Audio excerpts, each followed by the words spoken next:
بسم اللہ الرحمن الرحیم۔ السلام علیکم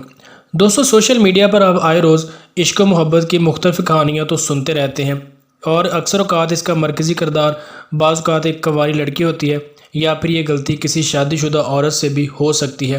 اور اکثر اوقات اس کا انجام غیرت کے نام پر قتل جیسے بھیانک واقعے پر جا کر ختم ہوتا ہے۔ لیکن کیا آپ دوست سوچ سکتے ہیں کہ دنیا میں کوئی ایسا شخص بھی موجود ہو کہ جس کی بیوی شادی کے 7 سال بعد اسی کے رشتہ دار سے محبت کر بیٹھے،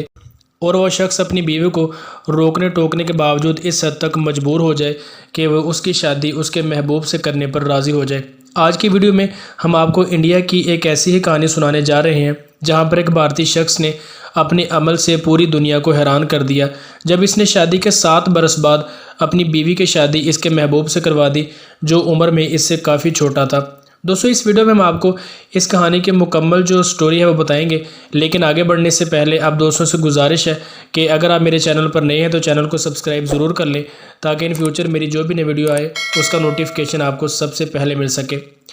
تو تفصیلات کے مطابق ریاست بہار کے شہر باگلپور سے تعلق رکھنے والے اتم منڈل کی شادی 7 برس قبل سپنا کماری نامی عورت سے ہوتی ہے، اور 2014 کے بعد سے وہ جوڑا ہنسی خوشی رہ رہا ہوتا ہے۔ ان کے درمیان کسی بھی قسم کا لڑائی جھگڑا نہیں ہوتا، اور نہ کوئی ایسی بات ہوتی ہے جو ان کے علیحدگی کی سبب بن سکے، اور اس دوران ان کے 2 بچے بھی پیدا ہوتے ہیں۔ لیکن اس کے بعد ایک ایسا وقت آتا ہے کہ سپنا کو اپنے ہی شوہر کے ایک رشتہ دار سے محبت ہو جاتی ہے، اور وہ محبت اتنی بڑھتی ہے کہ آہستہ آہستہ ملاقاتوں کا جو سلسلہ ہے وہ دراز ہو جاتا ہے۔ اس کا شوہر اسے کافی روکتا ٹوکتا ہے کہ اسے نہ ملو، اپنے گھر کا خیال رکھو، لیکن سپنا پر محبت کا بھوت اس طرح سوار ہو جاتا ہے کہ وہ ہر روک ٹوک کو نظر انداز کرتی ہوئی اپنے محبوب سے ملنے کا سلسلہ جاری رکھتی ہے، اور آخرکار ایک ایسا وقت بھی آتا ہے کہ اس کا شوہر اس کے سامنے ہار مان جاتا ہے،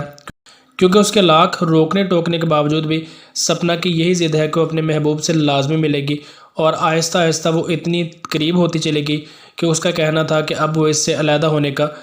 سوچ بھی نہیں سکتی۔ یہاں تک کہ ایک مقام ایسا آتا ہے کہ اتم منڈل خود آگے بڑھتا ہے، اور وہ کہتا ہے کہ وہ اپنی بیوی کی مدد کرے گا اور اس کی شادی اس کے محبوب سے کروا دے گا۔ دوستو، اس سننے میں تو یہ ایک فلم کا ماجرا لگتا ہے، لیکن اس کہانی سے ہمیں یہ معلوم ہوتا ہے کہ حقیقی زندگی میں بھی ایسے کئی واقعات ہو سکتے ہیں جو فلمی کہانیوں سے بھی عجیب تر ہو سکتے ہیں۔ اتم نے میڈیا کو بتایا کہ پہلے میں غصے اور اداسی کی کیفیت میں رہا، میں نے اپنی بیوی کو کافی کوشش کی اور یہ سوچتا رہا کہ شاید یہ باز آ جائے اور اپنا گھر آباد رکھے، لیکن اس نے کہا کہ میری بیوی اس پر راضی نہ ہوئی۔ پھر میں نے سوچا کہ اگر میں نے کوئی قدم نہیں اٹھایا تو ہم تینوں کی زندگی تباہ و برباد ہو جائے گی،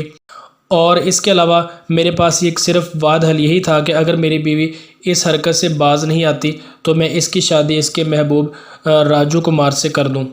اس نے کہا کہ میرے لیے ایک یہی فیصلہ تھا، کیونکہ میری بیوی کافی عرصے سے اسے چاہتی تھی، اور یہ بات شاید اس کے گھر والوں کو بھی معلوم تھی۔ اور کہا یہ جا رہا ہے کہ اسی دوران سپنا کے گھر والوں اور سسرالیوں نے بھی اسے سمجھانے کی بہت کوشش کی۔ انہوں نے کہا کہ تم اپنے بچوں کا خیال کرو، اپنا گھر آباد رکھو، اور راجو کمار سے ملنا جلنا چھوڑ دو۔ لیکن سپنا نے یہی کہا کہ جو بھی ہو جائے میں اپنا محبوب نہیں چھوڑ سکتی، شادی کروں گی تو صرف اسی سے کروں گی، میں اپنے گھر کو قائم نہیں رکھ سکتی۔ تو دوستو، اس طرح سپنا کماری اور راجو کماری کی شادی بہار کے علاقے ستان گنج میں ہو جاتی ہے۔ اس موقع پر اتم نے اپنی سابقہ بیوی کو دعا بھی دی اور کہا کہ شاید یہ جوڑا آسمان پر بنا تھا، اس لیے اسے کوئی نہیں روک سکا۔ دوسری جانب سپنا کو جب یہ کہا گیا کہ وہ اپنے دونوں بچوں کو ساتھ لے جائے تو سپنا نے اس بات سے انکار کیا۔ اس نے کہا کہ وہ بچوں کو ساتھ نہیں لے جا سکتی، اس لیے جو دونوں بچے ہیں یہ اپنے والد کے ساتھ ہی رہیں گے، اور وہ اپنی نئی زندگی کی شروعات کرنے جا رہی ہے۔ تو دوستو، یہ کہانی سننے میں تو کافی عجیب لگتی ہے، اور سپنا نے جو کیا بہت غلط کیا۔ اس نے اپنے اتنے پیار کرنے والے شوہر کو دھوکہ دیا، اور اس کا جو بدل ہے وہ تو اس کو کس طرح ملے گا وہ تو کوئی نہیں جانتا، کیونکہ جو غلط ہے وہ غلط ہی ہے۔ لیکن اس کے باوجود آپ دوست اس سٹوری کو کیسے لیتے ہیں؟ سپنا اور اس کا شوہر کا جو کردار تھا اس کہانی میں وہ کیسا تھا؟ آپ مجھے کمنٹ سیکشن میں ضرور بتائیے گا۔ اس کے علاوہ اگر آپ دوست چینل پر نئے ہیں تو چینل کو سبسکرائب لازمی کر لیں، تاکہ اس طرح کے مزید ویڈیو آپ دوستوں کے ساتھ پہنچتی رہا کریں۔ تو ملتے ہیں کسی نیکسٹ ویڈیو میں، تب تک کے لیے اللہ حافظ۔